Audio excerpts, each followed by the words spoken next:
आचार्य भगवंत श्री शमय शाह जी महाराज की, परम पूज्य मुनिवर श्री निर्दोष शाह जी महाराज की।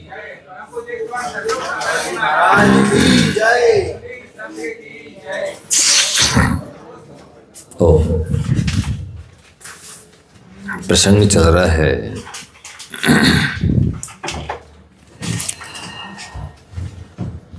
अहिंसा का। उस अहिंसाणु व्रत के अंतर्गत जिस श्रावक को सम्यक दर्शन को आदि लेकर के सम्यक ज्ञान, सम्यक चारित्र इत्यादि गुण प्राप्त करने हैं, उसे किन किन चीज़ों की छोड़ने की आवश्यकता है, किन के छोड़े बिना उसके सम्यक दर्शन सुरक्षित नहीं रह सकता है, किन के छोड़े बिना उसका ज्ञान सम्यक ज्ञान रूप नाम नहीं पाता है, और किसके छोड़े बिना वह अनुवृत्ति श्रावक नहीं कहलाता है। तो यहाँ पर आचार्य अमृतचंद महाराज जी गाथा नंबर 62 देखेंगे। इसमें वो कह रहे हैं कि गृहस्थों को सबसे पहले मद्य मांस मधु और 5 उदंबर फल इनका त्याग करना आवश्यक है। यदि इन अवक्ष पदार्थों का त्याग नहीं किया जाता है तो क्या हानि है, वो यहाँ बताया जा रहा है। सभी देखेंगे गाथा नंबर 62। मद्यम मोहयति मनो मोहे चित्तस्तो विस्मृति धर्मम विस्मृत धर्मा जीवो हिंसामविशंकमाचरति। मद्यम मोहयति मनो मोहे चित्तस्तु विस्मृति धर्मम विस्मृत धर्मा जीवो हिंसामविशंकमाचरति। बोले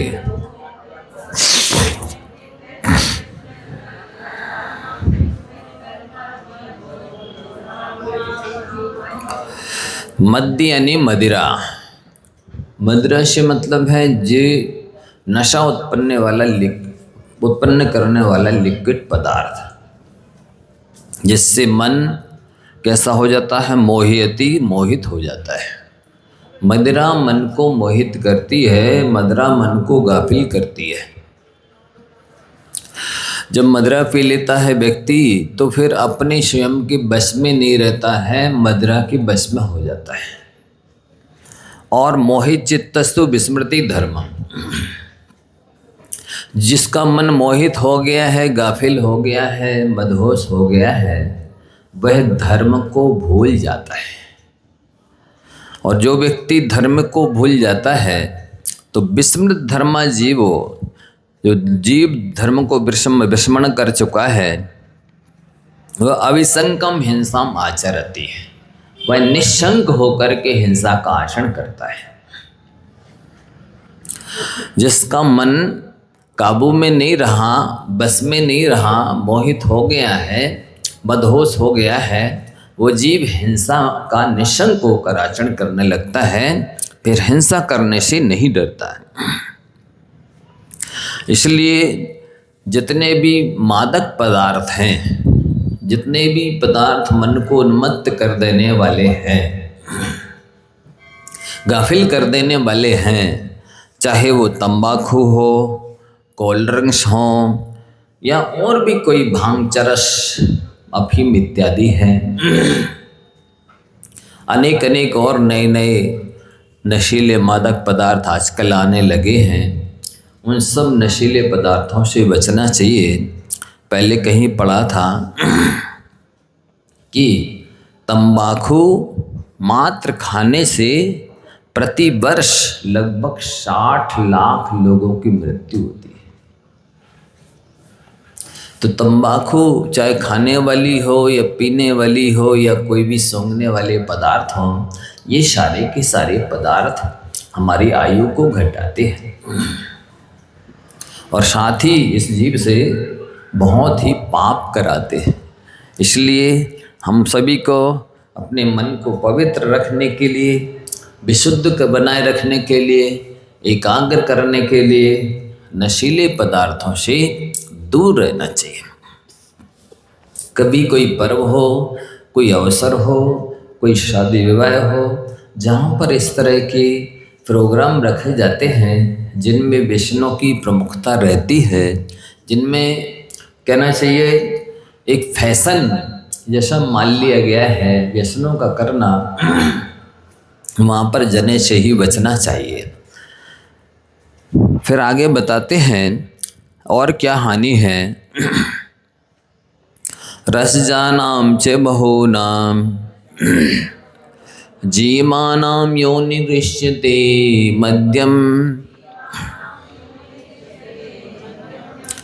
मद्यम भजताम तेषाम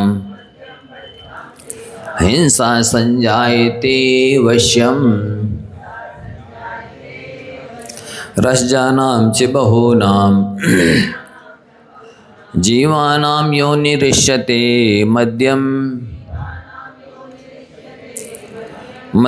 भजताम तेषाम हिंसा संजायते वश्यम।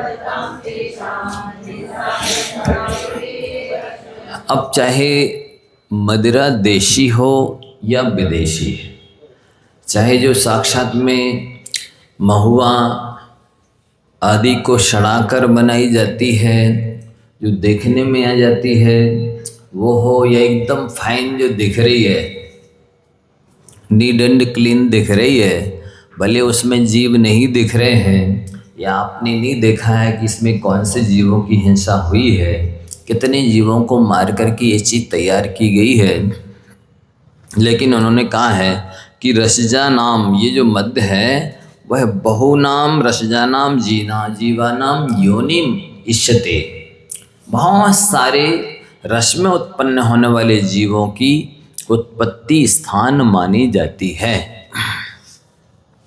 कैसे भी हो, इंग्लिश आजकल बहुत तरह तरह की कलर्ड और अनेक तरह की स्वाद वाली सुना है आने लगी है, तो वो सभी मदिरा के ही अंतर्गत आती हैं। और उन सभी जो नशीली चीज़ें हैं उनमें नियम से असंख्यात 2 इंद्री, 3 इंद्री, 4 इंद्री, अशनि शनि पंचेंद्रिय जीवों की हिंसा होती है और लगातार उसमें उत्पन्न होते ही रहते हैं जीव। ऐसा कोई क्षण, ऐसा कोई समय नहीं है जिसमें कोई चीज़ डाल दी गई है, कोई केमिकल या कोई रसायन या कोई भी और स्वाद बनाने वाली, टेस्ट बनाने वाली चीज़ से उसमें जीव उत्पन्न नहीं होंगे, ऐसा नहीं कहा जा सकता। उसमें हरदम प्रतिक्षण जीव उत्पन्न होते ही रहते हैं, मरते ही रहते हैं। इसलिए किसी के कहने सुनने में नहीं आना चाहिए। जो लोग नशा करते हैं उन लोगों की संगति से दूर रहना चाहिए और इस अभक्त से, अशुद्ध चीज़ से, अमर्यादित चीज़ से, हिंसक चीज़ से अपन को बचना चाहिए, क्योंकि इससे हमारा तन, हमारा मन, हमारा धन, हमारा धर्म, हमारा यह लोक, हमारी ये उत्तम मनुष्य पर्याय, ये जैन कुल, सब कुछ बर्बाद होता है।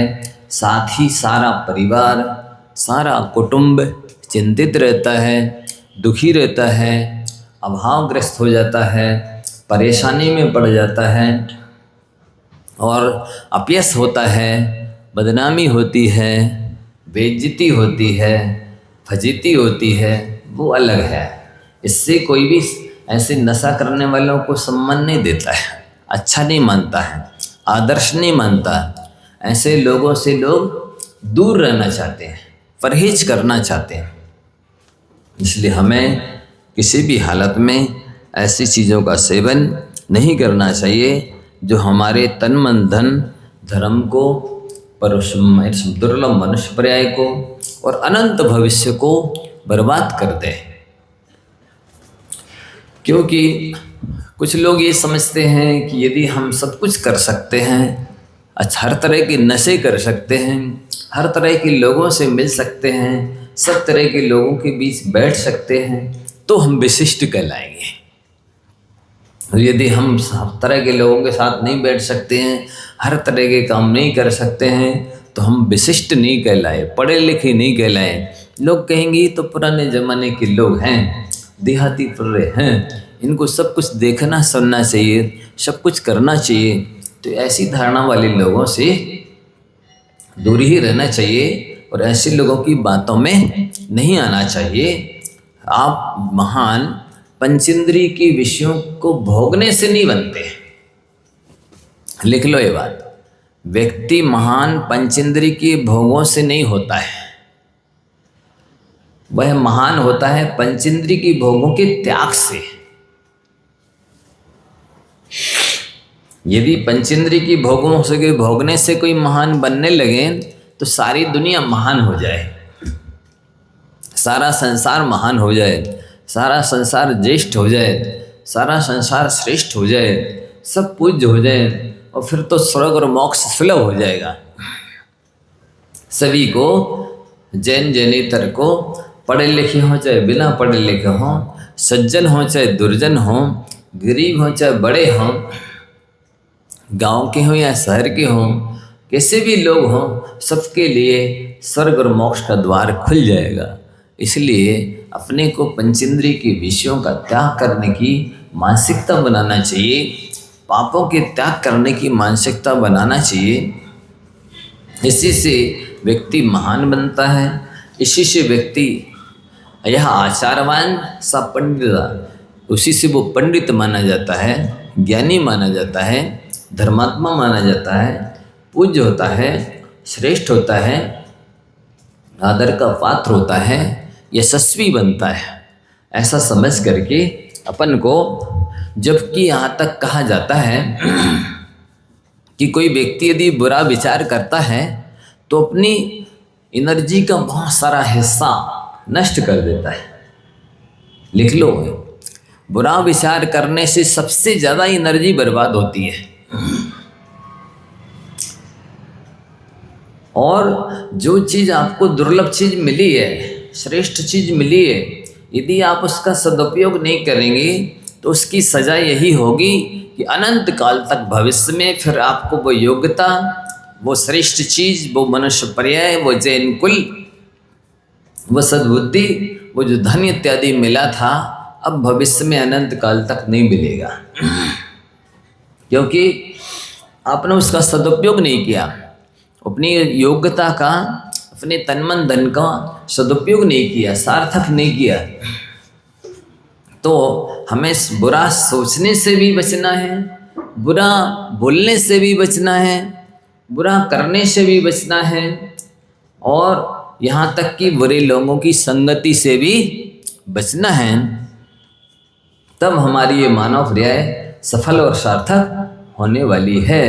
अन्यथा तो ये सारा संसार जिस तरह अपनी मानव पर्याय को बर्बाद कर रहा है विषय वैष्णव में, उसी तरह से हम भी करें तो हम में और उनमें अंतर ही क्या रह जाएगा। आगे गाथा नंबर 64 देखेंगे, बहुत महत्वपूर्ण है।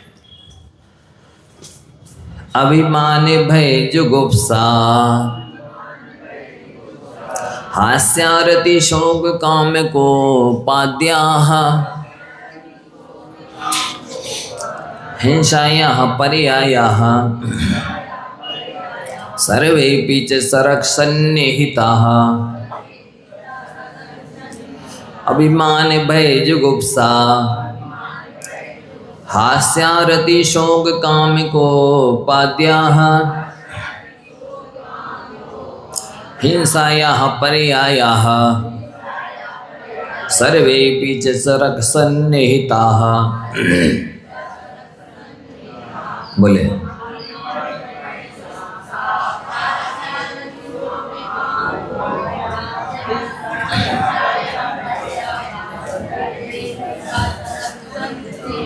हाँ, अब कह रहे हैं कि कितने भावों से भाव हिंसा होती है और वो सारे दुर्भाव किसके निकट विशेष रूप से रहते हैं।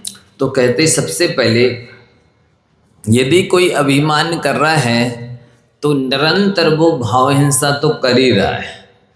बाहर में यदि किसी का अपमान, तिरस्कार या अभिमान के वशीभूत होकर के कोई काम ना भी कर रहा हो, तब भी यदि मात्र अहंकार अपने अंदर रखता है कि हम भी तो कुछ हैं, हमारे पास कोई कमी थोड़ी है इत्यादि, यदि अभिमान करता है या रखता है तो वो हिंसक है, वो हत्यारा है, वो पापी है। ये आप लोगों को बहुत अच्छे से सुनना है।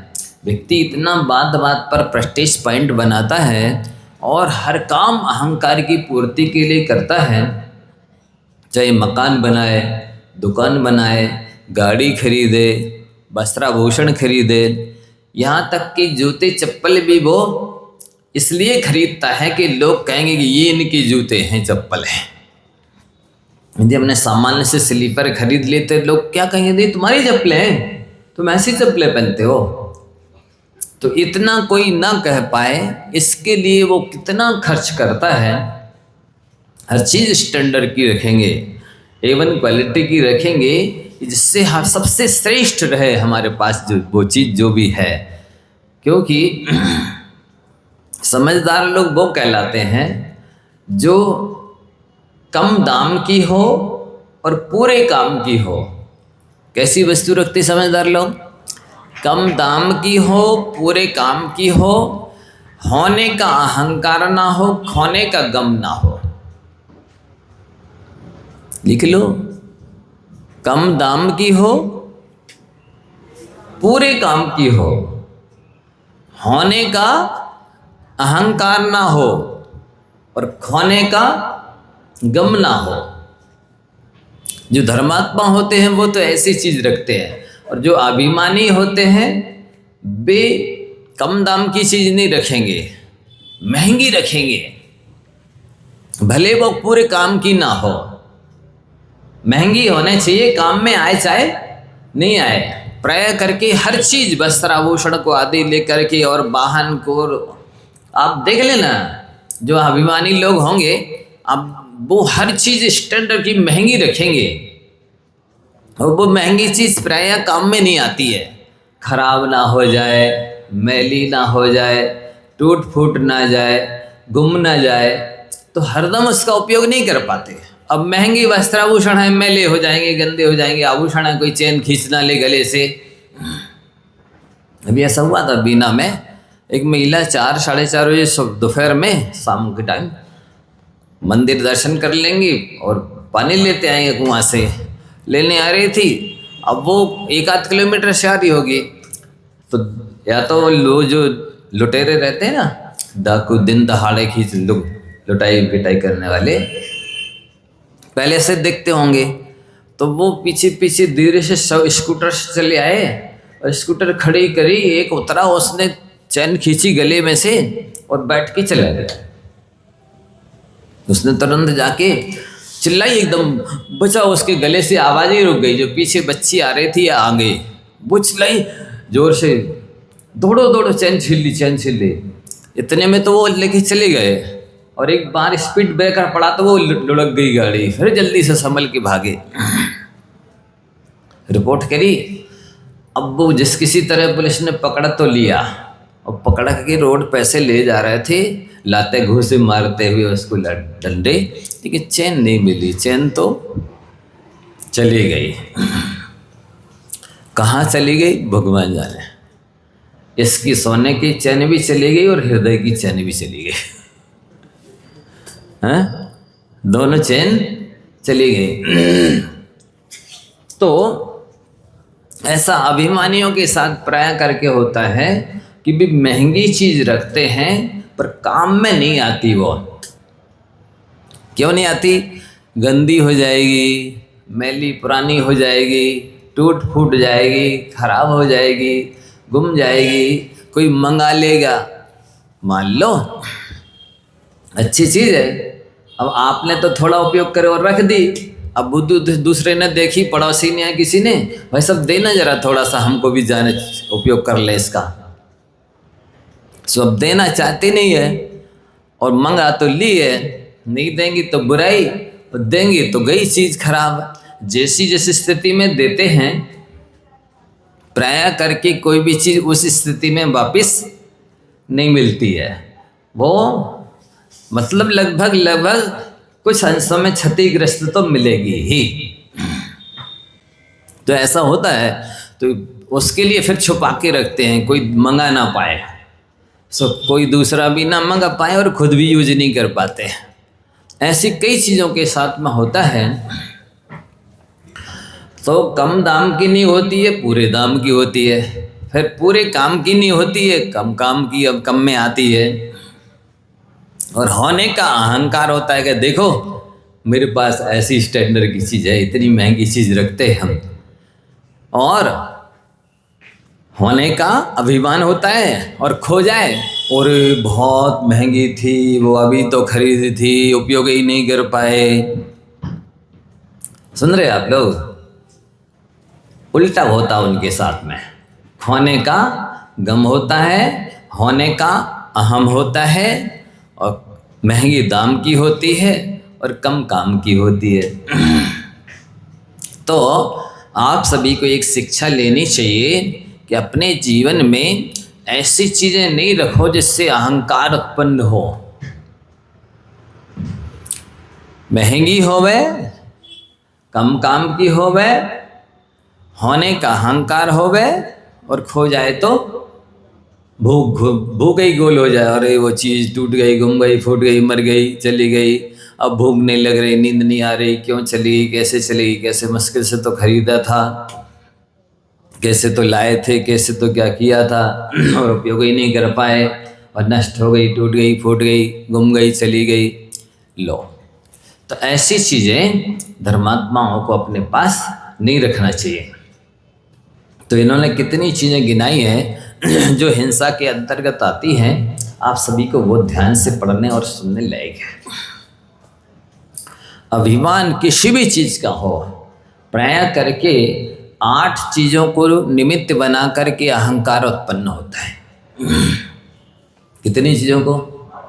ज्ञानम पूजाम कुलम जातिम बल मृद्धिम तपो बपो अष्टावाश्रित्य मानित्वम इसमय माहुर गतस्मया।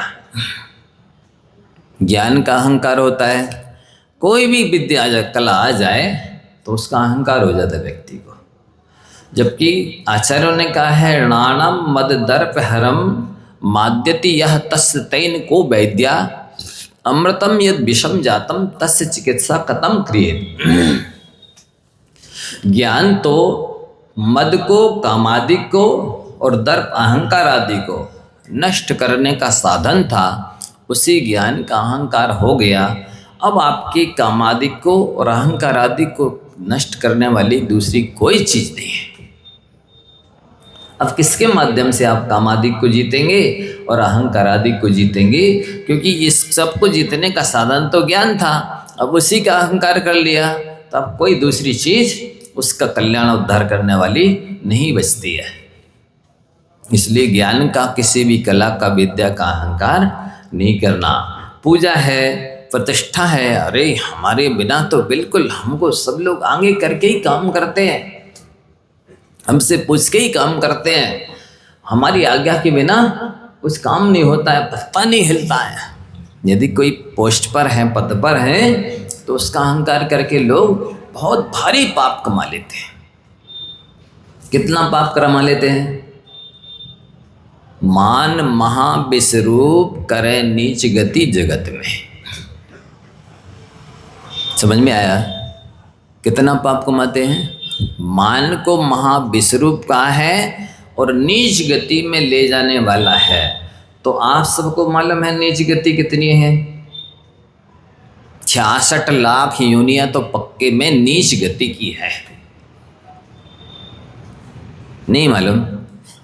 पृथ्वी का है 7 लाख, जल का है 7 लाख, अग्नि का है 7 लाख, वायु का है 7 लाख, नित्य नगोद 7 लाख। इतर नगोद 7 लाख, 742 लाख तो ये हो गए। फिर 10 लाख प्रत्येक वनस्पति, 52 लाख, 2 लाख 2 इंद्री, 2 लाख 3 इंद्री, 2 लाख 4 इंद्री, 52 6 58 और 4 लाख पंचेंद्री पशु की। इस तरह से 62 और 4 लाख नारकियों की 66 लाख योनियां नीच गति की मानी जाती हैं। ये तो प्योर है। इसके अलावा मनुष्य गति में भी नीच कुल वाले ज़्यादा हैं, उच्च कुल वाले बहुत कम हैं। सो उनमें भी ये अहंकार सब की यात्रा कराएगा क्रम क्रम से। अब आप बताइए, आप अहंकार को पोषण करने वाले मकान, दुकान, गाड़ी, घोड़ा, वस्त्राभूषण हर चीज़ रख रहे स्टैंडर्ड की, इसमें कितना घाटा है? जबकि कल कहा था कि सादगी से बढ़कर कोई श्रृंगार नहीं है और विनम्रता से बढ़कर कोई व्यवहार नहीं है। सादगी से बढ़कर कोई श्रृंगार नहीं है और विनम्रता से बढ़कर कोई व्यवहार नहीं है। सो आप सादगी से भी दूर हैं, अहंकार बढ़ा रहे हैं, और विनम्रता से भी दूर है, सो अहंकार बढ़ा रहे हैं। इन दोनों से 66 लाख योनियों की तैयारी कर रहे हैं। और मनुष्य गति में भी जितने नीच कुल हैं उनमें जाएंगे, और देवों में भी जो घटिया देव हैं, भवनवासी व्यंतर जोशी, उनमें जाएंगे। बताइए, इसलिए पढ़ाई लिखाई की थी, इन योनियों में जाने की तैयारी करने के लिए, इसलिए आपने अच्छा धन कमाया था। बताइए, आप अच्छे से ध्यान रखें क्या चीज श्रेष्ठ है, पूज्यता या योग्यता? पूज्यता श्रेष्ठ नहीं है, धनवानपना होना श्रेष्ठ नहीं है, पढ़ा लिखा होना श्रेष्ठ नहीं है, अच्छा फैसिलिटी होना श्रेष्ठ नहीं है, यश कमाना श्रेष्ठ नहीं है। पूज्यता श्रेष्ठ नहीं है, योग्यता श्रेष्ठ है। लिखिए, योग्यता हासिल कीजिए, पूज्यता के चक्कर में मत पड़ी। नहीं हम बड़े हैं, हमें सम्मान मिलना चाहिए, हम जिठानी हैं, हम बड़े हैं, नहीं हम सास हैं, इत्यादि तरह तरह के विकल्प लेकर के हमारा सम्मान होना चाहिए, हमारी बात चलनी चाहिए, हमारी बात मानी जाना चाहिए, हमें पहले बिठाओ, आगे बिठाओ, ऊपर बिठाओ, हमसे पूछो, सब ये क्या है? ये पूज्यता काम की नहीं है, योग्यता काम की है। यदि योग्यता होगी तो सामने वाला स्वयं सम्मान देगा, स्वयं पूछ के चलेगा, स्वयं आशीर्वाद लेगा, स्वयं चरण छुएगा, स्वयं सम्मान करेगा, स्वयं आगे रखेगा, स्वयं ऊपर बिठाएगा, हर जो आप चाहते हैं वो सब कुछ करेगा। कब करेगा? योग्यता होगी तो। पूज्यता होगी तो नहीं होगा। पूज्य तो बहुत है, लेकिन पूज्य पद पर है वो, पूज्य जिस पद पर प्रतिष्ठित है उतनी योग्यता नहीं है। तो पूज्य पद पर भी बैठ जाते हैं, सिंहासन पर भी बैठ जाते हैं, तो भी सब लोग लाइक नहीं करते हैं, क्योंकि अरे ये पक्षपाती हैं, ये समाज को तोड़ने वाले हैं, ये इसको तोड़ने वाले हैं, ये संघ को तोड़ने वाले हैं, ये अपनी अपनी चलाने वाले हैं, ये लोगों को भ्रम में डालने वाले हैं, भटकाने वाले हैं। नहीं नहीं, अच्छे नहीं, ठीक नहीं है, नहीं। कोई ये कहने लगे, मान लो जो मंचासीन है और उसी के बारे में, यार ये मंच की गलती है, ये तो गलती मंच की, मतलब जो मुख्य सिंहासन पर बैठा है उसकी गलती है। तो ऐसी स्थिति में अच्छा नहीं माना जाता है। इसलिए पूज्यता श्रेष्ठ नहीं है, योग्यता श्रेष्ठ है। योग्यता हासिल कीजिए, पूज्यता तो अपने आप आएगी। तो आपको क्या बताया गया कि मान महाविश्वरूप करें नीच गति जगत में। यदि आपके अंदर किसी भी चीज़ को लेकर ज्ञानम पूजाम कुलम, हम श्रेष्ठ कुल के हैं, इसलिए ये जो भजन गाते लोग मुझे अच्छा नहीं लगता। कौन सा? हम जैन कुल में जन्मे अभिमान करो रे, अभिमान करने मिला जैन कुल है कि जैन कुल में जन्म करके 66 लाख नीच योनियों में जाने की तैयारी करो, इसके लिए मिला? बोलो, आत्मकल्याण करने के लिए मिला है। तुम ऐसा गा करके और इस तरह अहंकार पुष्ट करके तुम अकल्याण कर रहे हो। ये नहीं गाना चाहिए। गाने वाले भी समझदार नहीं लगते हैं और सुनने वाले भी समझदार नहीं लगते, जो रोक नहीं लगाते कि नहीं ये मत गाओ, ऐसा है, ये भजन मत लगाओ। कुछ भी गाने लगते हैं। इसका क्या अर्थ निकल रहा है? जैन सिद्धांत के प्रतिकूल तो नहीं जा रहा है, जैन सिद्धांत से विरोध तो नहीं आ रहा है, इसमें निंदा तो नहीं छुपी धर्म की, इससे कोई गलत पंथ का पोषण तो नहीं हो रहा, मिथ्यात्व का पोषण तो नहीं हो रहा, कुछ भी सोचते विचारते नहीं है और कुछ भी गाने लगते हैं। तो उच्च कुल का भी अभिमान नहीं करना। पिता के वंश को कुल कहते हैं, माता के वंश को जाति कहते हैं। उसका भी अहंकार नहीं करना। हमारे मामा हैं और भी दूसरे लोग कोई हैं बड़े पद पर हैं तो उसका अहंकार करो कि हम तुम्हारा उससे ऐसा करवा देंगे वैसा करवा देंगे। ये सब अच्छा नहीं माना जाता। ज्ञानम पूजाम कुलम जातिम। बल का अहंकार नहीं करना, क्योंकि ये बल जो है शारीरिक स्थायी नहीं है। यदि एक बात का आप लिख लेवे और उसका चिंतन करते रहें तो ना किसी से राग होगा ना किसी से द्वेष होगा। वो कौन सा वाक्य है? नहीं किंचित शाश्वतम। हिंदी बोले, इस संसार में स्थायी कुछ भी नहीं है। जितने भी संयोग हैं, जितने भी संबंध हैं, सब विनाशी है, क्षणभंगुर है। जब नष्ट हो जाने वाले हैं, वियोगशील हैं, बिछुड़ जाने वाले हैं, फिर हम किसका अहंकार करें? किससे राग करें और किससे द्वेष करें? ये बहुत महत्वपूर्ण वाक्य है। आप कहीं अच्छी जगह घड़ी के नीचे लिख लीजिए या मोबाइल जहाँ दृष्टि पड़ती है बार बार वहाँ लिख लीजिए, संसार में शाश्वत कुछ भी नहीं है। एक ही वाक्य आपके जीवन को बदल देगा। मात्र इतना सा एक चरण है, संसार में शाश्वत कुछ भी नहीं है। कुछ भी नहीं से मतलब ये पर्याय लेना, संयोग लेना। नहीं तो आप लगाने लगो नहीं ये संसार तो निधन है। 343 घनराज्य प्रमाण लोग तो अनादिकाल से है, अनंत काल तक रहेगा। यहाँ 6 द्रव्य पहले भी थी, आज भी हैं, आगे भी रहेंगी। कैसे शाश्वत कुछ भी नहीं है? तो ये लगाना, जितने भी मकान दुकान का सहयोग है, स्त्री पुत्र मित्र इत्यादि का सहयोग है, जो भी फैसिलिटी है, जो पद है, जो पूज्यता है, वो स्थायी नहीं है। यहाँ के सब पद, और लिख लो ये नीचे की लाइन, संसार के सारे पद अपद हैं, आपद के आस्पद हैं। संसार के सारे पद अपद हैं, आपद के विपत्ति के आस्पद माने स्थान हैं। इन पदों में कोई सुख शांति मिलने वाली नहीं है, ना किसी को मिली है, ना कभी भविष्य में मिलने वाली है। सुख शांति तो स्थायी स्थान जो मोक्ष है वही मिलने वाली है बंधुओं। इसलिए उसकी तैयारी करो, उसके लिए पुरुषार्थ करो, उसके लिए समय दो, श्रम करो, बुद्धि लगाओ। जितनी भी तैयारी है उसके लिए करो तो वो आपके लिए सार्थक होगी, कार्यकारी होगी। याद हो गया? संसार के सारे पद अपद हैं। अपद है माने हमारे आत्मा की पद नहीं है। आपद के यानी आपत्ति के, विपत्ति के, आस्पद माने स्थान है। याद हुआ?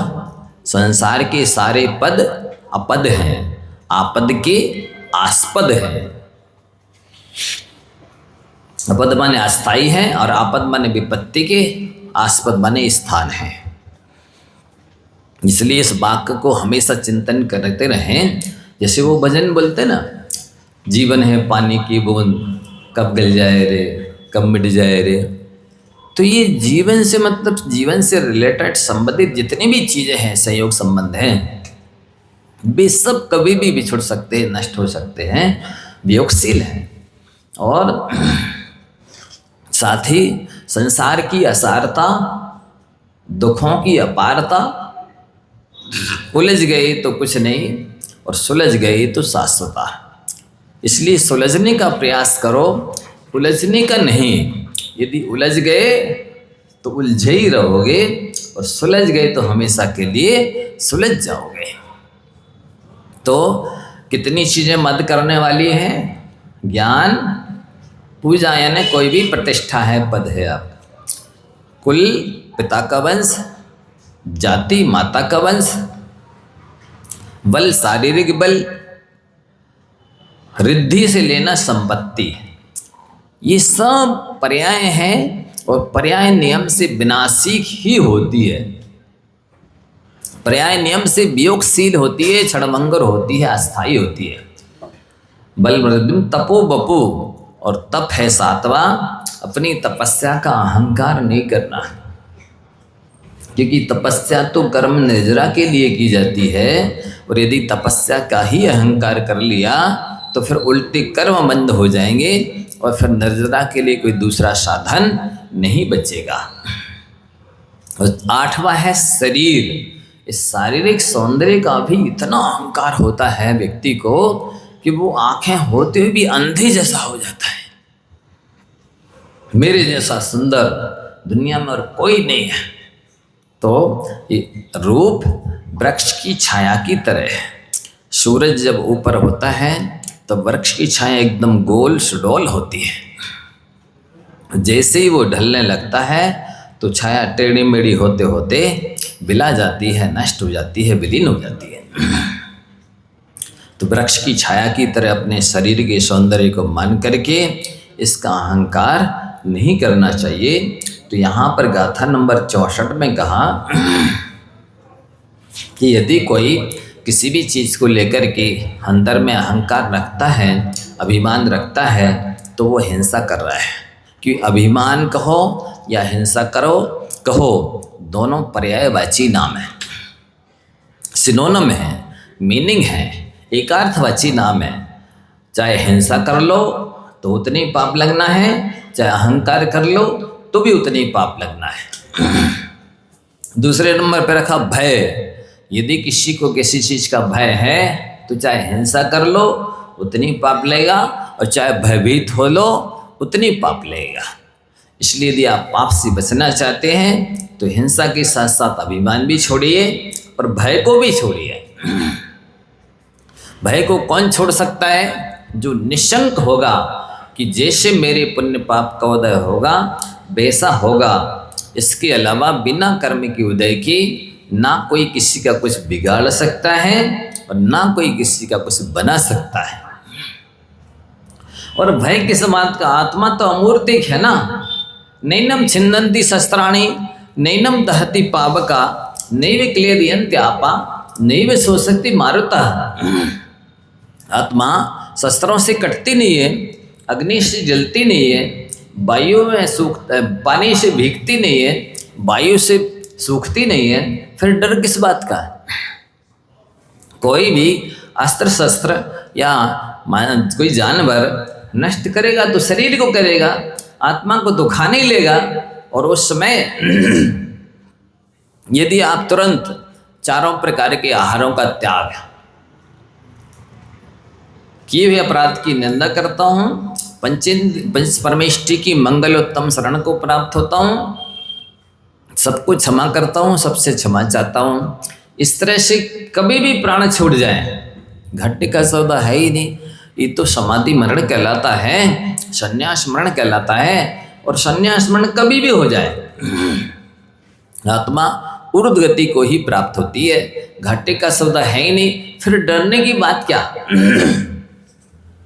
तो उसी व्यक्ति को भय नहीं होगा जो तत्वज्ञानी होगा, पुण्य पाप पर विश्वास रखने वाला होगा, आत्मा के स्वरूप को समझता होगा कि कोई मेरी आत्मा का अस्तित्व खत्म नहीं कर सकता है। तो अभिमान भी हिंसा की पर्याय है और भय भी हिंसा की पर्याय है। तीसरी चीज ये जुगुप्सा। जुगुप्सा माने गिलानी होता है। यदि आप किसी से गिलानी कर रहे हैं, घृणा कर रहे हैं, नफरत कर रहे हैं, ईर्ष्या कर रहे हैं तो चाहे हिंसा कर लें, जितना पाप बंद हिंसा करने से होता है उतनी पाप किसी से गिलानी करने से, नफरत करने से, ईर्ष्या करने से, जुगुप्सा करने से, घृणा करने से भी उतनी कर्म का बंध होता है। ये सब भी हिंसा के पर्यायवाची शब्द माने गए हैं। इसलिए हमेशा हमेशा ध्यान रखें कि यदि हमको हिंसा से बचना है तो हिंसा के साथ साथ अभिमान से भी बचना है, भय से भी बचना है और घृणा, नफरत, गिलानी से भी बचना है। इसके बाद दिया विशेषण हास्य। हंसना भी हिंसा की पर्याय है। अब वो हंसना दो प्रकार से होता है। एक तो गुणों को और गुणवानों को देखकर अंदर में प्रसन्नता होती है। ये प्रसन्नता होना अच्छी बात है, लेकिन किसी की कमजोरी देख करके, अवगुण देख करके उसे नीचा दिखाने के लिए, लज्जित करने के लिए, तिरस्कृत करने के लिए, अपमानित करने के लिए, उसको वहाँ से भगाने के लिए हंसना, ये हिंसा की पर्याय है। ये अशुभ राग है, ये पाप है। ये तीव्र कषाय के उदय में किसी की हंसी उड़ाई जाती है, किसी की दिल लगी उड़ाई जाती है, किसी को नीचा दिखाया जाता है। जो जितना ज़्यादा अभिमानी होगा वो दूसरों को उतना ज़्यादा नीचा दिखाने की कोशिश करेगा।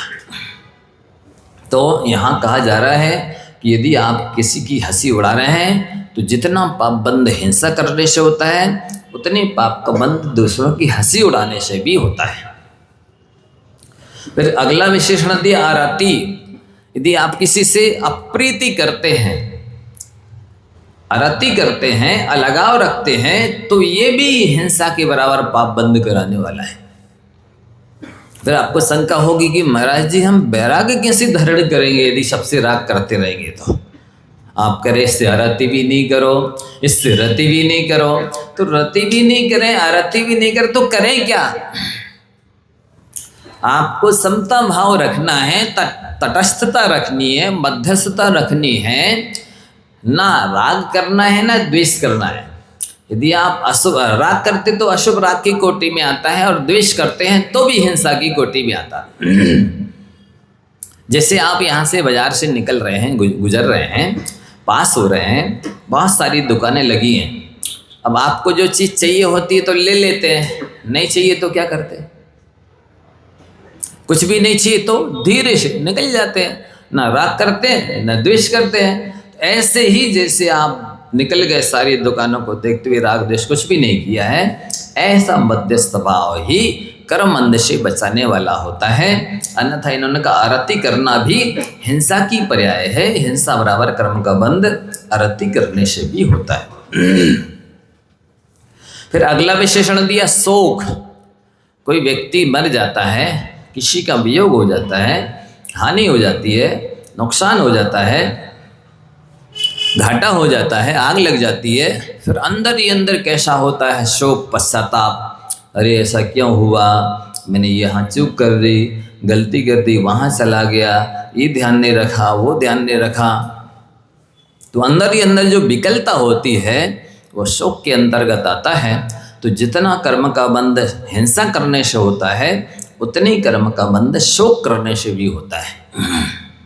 और शोक नए कर्मों का भी बंध कराता है, वर्तमान की सुख शांति छीन लेता है और पिछले कर्मों का फल तो भोगने के लिए बाध्य करता ही है। तो शोक भी नहीं करना है। और काम, यदि आप काम वासना में लगे हैं अथवा काम वासना की साधन जुटा रहे हैं अथवा काम वासना की साधनों का संरक्षण कर रहे हैं, तब भी आप हिंसा ही कर रहे हैं। जितना पाप का बंध हिंसा करने में होता है उतने पाप का बंध काम सेवन करने में होता है, काम सेवन के साधनों को जुटाने में होता है, काम सेवन के साधनों की रक्षा करने में होता है। इसको आप ध्यान रखें। और कोपाद्या, यदि आप क्रोध कर रहे हैं तो भी जितना पाप का बंध हिंसा करने में होता है उतनी क्रोध करने में भी पाप का बंध होता है। मान का आ ही चुका है। यदि आप मैचारी कर रहे हैं तो जितना पाप का बंध हिंसा करने में होता है उतना ही मैचारी करने में भी बंद होता है। और यदि आप किसी चीज़ का लोभ कर रहे हैं, विषय कषाय संबंधी लगाना, संसार संबंधी लगाना, धर्म ध्यान संबंधी नहीं लगाना, यदि पंच परमेश्वरी संबंधी कोई लोभ है, कोई माने धर्म संबंधी, धर्म के उपकरणों संबंधी लोभ है, तो वो लोभ नहीं माना जाएगा।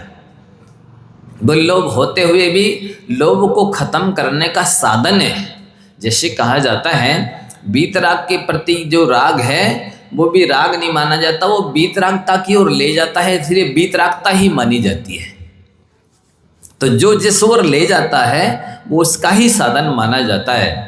इसलिए यदि आपको कोई धर्म संबंधी लोभ है तो वो अच्छा है, और यदि अन्य विषय का संबंधी सांसारिक लोभ है तो वो हिंसा की ही पर्याय है। आपको जितना ज़्यादा लोभ है, मान लो अरब रुपए कमाने के लोभ है, तो उतने ज़्यादा आप हिंसक हैं, हत्यारे हैं, पापी हैं, ऐसा आचार्य अमरचंद महाराज जी कह रहे हैं। इसलिए आपको परिग्रह की लिमिट, सीमा, मर्यादा कर लेनी चाहिए, जिससे कि असीमित हिंसा आपके द्वारा ना हो। इसमें भाव हिंसा भी होती है और उतना धन कमाने के लिए द्रव्य हिंसा भी करनी पड़ती है। हिंसा यह पर्याय। नीचे की लाइन में क्या लिख रहे कि ऊपर की लाइन में इतनी चीजें जो बताई गई हैं ये हिंसा के पर्यायवाची हैं।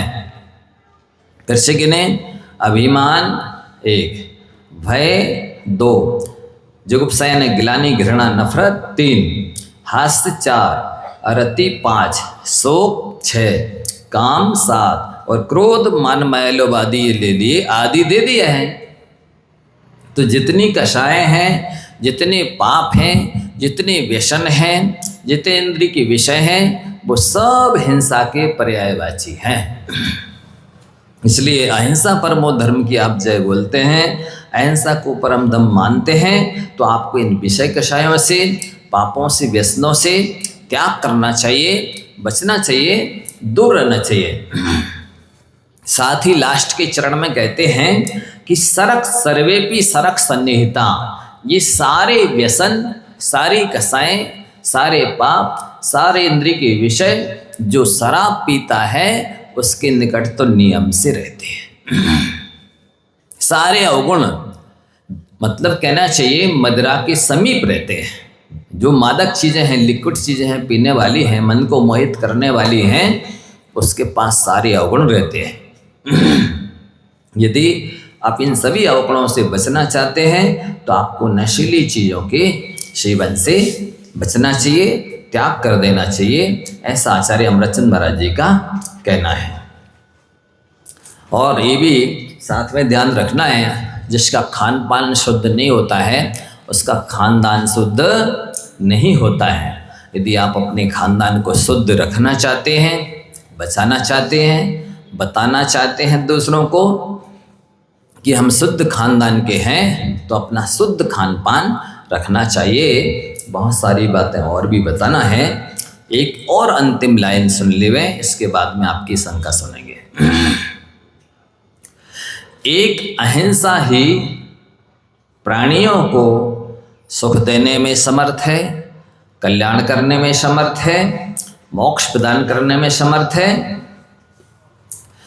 जो अहिंसा दे सकती है वह तप भी नहीं दे सकता, शास्त्र ज्ञान भी नहीं दे सकता, संयम का समोह भी वो चीज़ नहीं दे सकता जो चीज़ अहिंसा दे सकती है। अहिंसा रस के सामने अथवा अहिंसा रूपी जो देवता है और रस है, उसके सारे रस चरण चूमते हैं। क्या कहा? करुण रस के समस्त रस चरण चूमते हैं। समस्त रसों में करुणा रस प्रधान रस माना गया है, श्रेष्ठ रस माना गया है। जिसको करुणा का रस आ गया उसके लिए आज और भविष्य में हमेशा सारे रसों का आस्वादन होगा, मिलेगा। इसलिए जैसे बने तैसे अपने हृदय की करुणा को बढ़ाइए। वह जप तप शील संयम स्वाध्याय परोपकार जिससे भी बढ़ सके अपने हृदय की दया को बढ़ा लीजिए। आपके कल्याण होने में देर नहीं लगेगी। अब आप अपनी शंका समाधान कर लें। पूछें वकील साहब, सब लोग पूछ सकते हैं।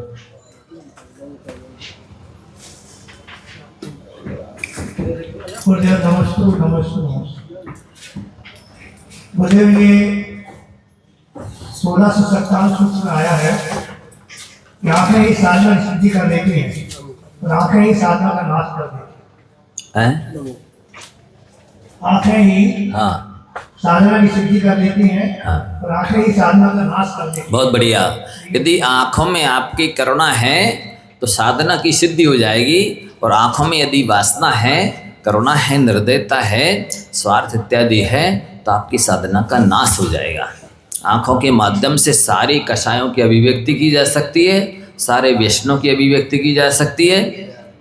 जो जो आप मुंह से अभिव्यक्त करना चाहते हैं वह सब आँखों के द्वारा भी किया जा सकता है। आँखों में बहुत कुछ है, इसलिए अपनी आँखों में प्रेम, आत्मीयता, करुणा बसा लीजिए। हाँ, नमोकार मंत्र की जिनने जाप किए हैं वो सब लोग अपने अपनी मालाओं को या मंत्रों को लिखवा देंगे, उसके माध्यम से उनको आगे सभा में सम्मानित किया जा सके, और सम्मित शेखर जी की जो यात्रा करानी है उनकी टिकट बुक कराई जा सके। वो सब लोग जिनने कम से कम भी किए हों या ज़्यादा से ज़्यादा किए हों, ईमानदारी से नमोकार मंत्र पढ़ा हो, छोटा मंत्र नहीं, जल्दी जल्दी अशुद्ध पढ़ा है, एक दो पद बोल करके पूरा खिसका दिया, मोती या स्विच दबा दिया है, तो वो लोग नहीं, ईमानदारी से किए नमोकार के मंत्रों की जाप गणना सभी लोग लिखवा देंगे। कब तक? शनिवार तक, जिससे कि वो गणना काउंटिंग की जा सके। सब बंद